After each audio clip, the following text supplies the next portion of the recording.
This is NSR. Hello everyone and welcome to NSR with me, Izzy, Ellis, and today we have a very exciting guest with us. We are joined by Kyle from the chart-topping band Bastille. Thank you for coming on. How are you doing? Yeah, I'm doing alright. It's as good as I can be. Yeah, it's a tough question always asking that one. How's lockdown been for you and the band? Yeah, it's been alright. It's been different because we'd just luckily we decided this year that we would kind of take kind of the year or like the first week of the year off of touring anyway. So we were just going to sort of like take a bit of time off and focus on just sort of making new music and stuff. Yeah, I'm very excited about this new music. We're going to talk about that a little bit later on. So one of these things I like to ask everybody, because obviously we've been stuck inside for ages and ages. What are the top 3 songs that have been getting you through lockdown? You can say your own if you like. Okay, well, the top 3 songs. It's a tricky one, I know. I've put you on the spot here. It is. It's tough. So I've got my girlfriend for the time being through lockdown. Yeah. Kind of because you know you get locked down and you can't see each other. So I've heard a lot of Ariana Grande. Not that I wouldn't put her on by myself anyway. I think she's great. I think she's fantastic. Yeah. But yeah, there's been a lot more of that in my house. I think just just a vague sort of Ariana Grande sort of umbrella across all sort of music choice. But that's been keeping me going, you know. I was not expecting that answer from you, I won't lie. I was something a little bit cooler, I thought you were going to say, something really indie and niche. Well, no. Do you know Salt? S-A-U-L-T. No, I don't think I do, actually. Right. Absolutely amazing. I'll have to check that out. I will. I need to get some new stuff. I've started to sort of exhaust my playlist a bit now after just being inside for 2 weeks. So I'll definitely put that on my playlist. Okay, so I was just saying, I'm doing a bit of introduction where I'm going to play a couple of your songs, and there are literally too many good ones. So surely you must have known that you were going to break through with your debut album, Bad Blood. Well, I mean, we didn't expect it kind of to have the impact it did.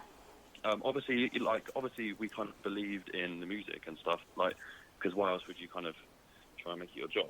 Yeah, no one expected to do that. Not us, not management, not label. And then it all just kind of, it seemed to strike a bit of a, it just seemed to hit people in a really positive way. And yeah, we just kind of feel very lucky that that kind of shot us into this world that we're now in. You literally did just stratosphere into fame, and every song that I put on is just, everybody knows it. Everyone's dancing, everyone's singing along. Yeah. Dan's a good writer. He's honestly fantastic. He's, I think, one of the best singers of our time, to be honest, in terms of songwriting, and also the talent he's got and the range he's got is just amazing. Yeah, no, totally. And he's got that very distinct voice as well, which is also really helpful. I was looking up, and you actually play many instruments yourself. Have you ever thought of going solo? Because you've been together a long time now. Have you ever got a bit of cold feet thinking, oh, I might want to do something myself? Or are you very, very firmly happy with the band? I don't know. I mean, to be honest, the band keeps me pretty busy as it is. So I'm not sure if I could. I'm not sure if going solo is gonna sort of. I don't know. I barely have enough time off anyway to fill it with sort of this solo project. But I do have another I do have another music project. It's like a electronic kind of duo thing called Tide. Oh wow. So yeah, it's not quite solo. You're branching out a bit, aren't you? Yeah. Exactly. Yeah. It's nice to do something sort of especially when you're on tour and you get 5 minutes. Yeah. Bring the laptop up and sort of email things back and forth to my guy Nick back in London. But so yeah, I'm very very music focused. I can see you can play everything. I swear. You could do a one-man band if you wanted to. Do you know what? That's what I should get. Is one of those. You know, you have a big kick drum on the back. Oh wow! You shove your right foot down, and then it kicks it. Ooh. And you have you put the accordion on the front and a guitar and a harmonica. Wowza! Yeah. Band. Do you know? You should just do it on tour next time. Just do it. Just whack it out. That'd be very impressive. Please do. I'm into it. No, I love this. Yeah, give me a shout out when you do it though. Izzy's told me to do this. Just walk on and then start banging about. This is a very controversial question, I must say. So, you went to university in Leeds, but obviously grew up in London. So, controversial question, do you prefer the north or the south? Bear in mind you're talking to someone from the north. Like it's easy. That's easy. I remember going to Leeds, like when I very first got there, and I'd only ever been in London pretty much, sort of until that point, and I was shocked at how nice everyone was being.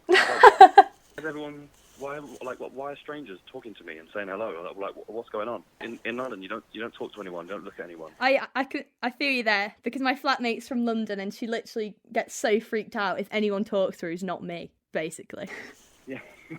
She just hates it. She hates public transport. People talking on public transport's her biggest pet peeve. Yeah, so, I mean, you kind of get used to it when you're in London, and it becomes the norm. And then when someone starts talking to you, like, "Oh, hello, how you have a good day?" Who's this lunatic? But then obviously, I spent 3 years in Leeds, so then I understood. When I went back to London, I was trying to talk to strangers on the street, and now I'm the weird one. Over the past couple of years, you guys have really sort of quite changed your sound quite dramatically. So, for example, one of your newer ones, what you're going to do, as obviously a very rocking indie sound. So, would you say this change was quite a fluid one, or are you sort of doing it purposely to sort of keep up with the times and the changing times of pop? Well, I don't know.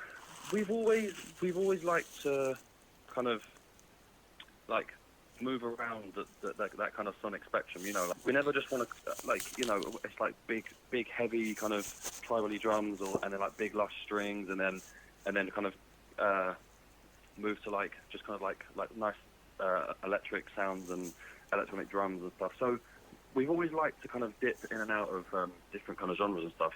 We've never felt like locked into one sort of genre in me, and so. Yeah, we've always just liked to kind of move around, and I think it's nice, especially when people only know us for a couple of songs, maybe like one or two, and they might be on the more popular side of our stuff. We really enjoy just putting out songs that will surprise people and kind of make people think, oh, actually, I didn't realise Bastille did this kind of stuff, you know, and maybe I should sort of like dip into their catalogue and see what else they've got going. Because it kind of, it's. I guess we don't feel tied down to kind of one kind of sound, so we like to hopefully surprise people and just kind of like push the boundaries of what we make and kind of take in lots of different influences, and then sometimes the influences can be quite subtle in what we make, and sometimes we just like with what you're gonna do, just like heavy guitar track and get. Get Graham Coxon on as well. Like, that was amazing. It's insane. Such a big fan. It's unbelievable. So yeah.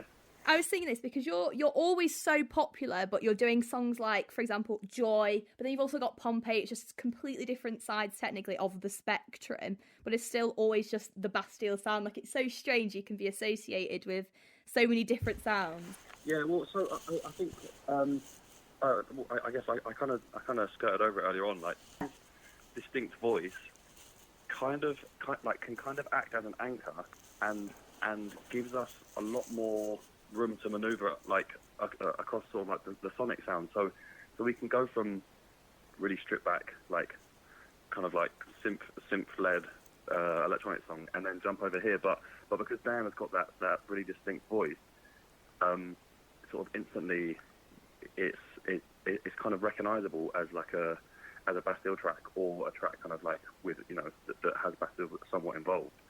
That's really helpful, really, is Dan's voice. So I was thinking about, I've always wanted to know this about Dan. Is his voice, is that his natural singing voice, or does he sort of not put it on per se, but sort of does he do it to be recognisable? Is that genuinely what he sounds like when he sings? Because it is just so distinct. I love it so much. Yeah, well, I mean, I don't think he ever kind of went away and sort of tried different styles and then picked one. I think that's just his voice. That's just what naturally came out, which is devastating to people who, like, I don't know, like, study singing. It's just so incredible. And then just there it is. There's the voice. And I think like, to kind of strengthen my argument there is because Dan never really wanted to be a performer. Really? No, yeah. He loves writing and making music, but he used to hate performing back in the day. Oh wow. So I guess it's so weird that that voice was put inside a body that was ready to not just not perform. And then I think in the end, That's incredible. Everyone was like, "Dude, you got a voice." It's amazing. His voice is so distinct. I love it. Yeah. So you've obviously got your new song "Surviving." I was in IKEA today. Like I said, I played twice in the whole shop, so it's a big one. I know it's going to be a big one. This one, I can just tell. I absolutely adore it. Me and my flatmate can't stop singing to it. And is it supposed to be like a comment on sort of COVID, or is it more about your musical journey? Like, there's so many. I'm looking at the lyrics. There's so much packed in there. But obviously, it's about surviving, getting up. So I always thought it was about like sort of the pandemic, like I said, yeah, and just getting up and just fighting each day as it comes. So it was really strange actually that that song was written before the whole Corona COVID thing even happened. Oh my gosh, I didn't know that. Yeah, I thought it was like written during the times, you know, in the scruff of it. It was about how long we'd been touring for. I think one of the first lines is the great 7-year one. Yeah, it's like White Knuckle Ride. I was about to say that. Yeah. and it's basically sort of like when you're out on tour and people are like, "Oh, so how's it going?" And you're like, "Yeah, I'm doing all right. I'm surviving." Like that classic phrase. "Oh, well, I'm surviving." It's a pretty obviously it's a dream job. It absolutely is.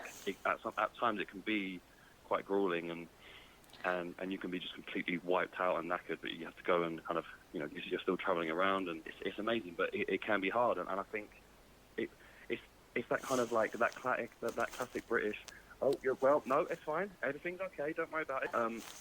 But in actual fact, it does take a toll.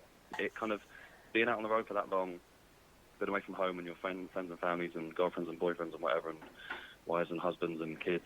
It's tough, and when in actual fact it's like, well, no, I'm kind of struggling a bit. I was going to say, because everyone just thinks it's a job that looks so easy, and it's like everyone says it's the dream job. You're just performing, but there's so much physical and like on your voice as well, so much toll on like yourself as a person and probably your mental health as well. Yeah, no, absolutely. And so yeah, after when you've been doing that for say sort of 7 years on the trot, and kind of like without having a proper break, it kind of it gets to the point where Dan is like, right, I've got to write a song about this basically.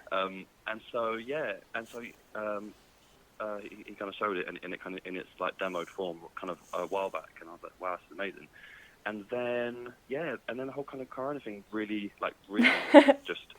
just like knocked everything over, and it was kind of like this song kind of could fit the time, but it certainly wasn't something that we'd written about it. And I guess because it could be somewhat perceived as like, not like, I don't know, just sort of, it's just a bit on the nose. It's commenting on like this kind of huge pandemic that obviously everyone's going through and everyone's struggling with.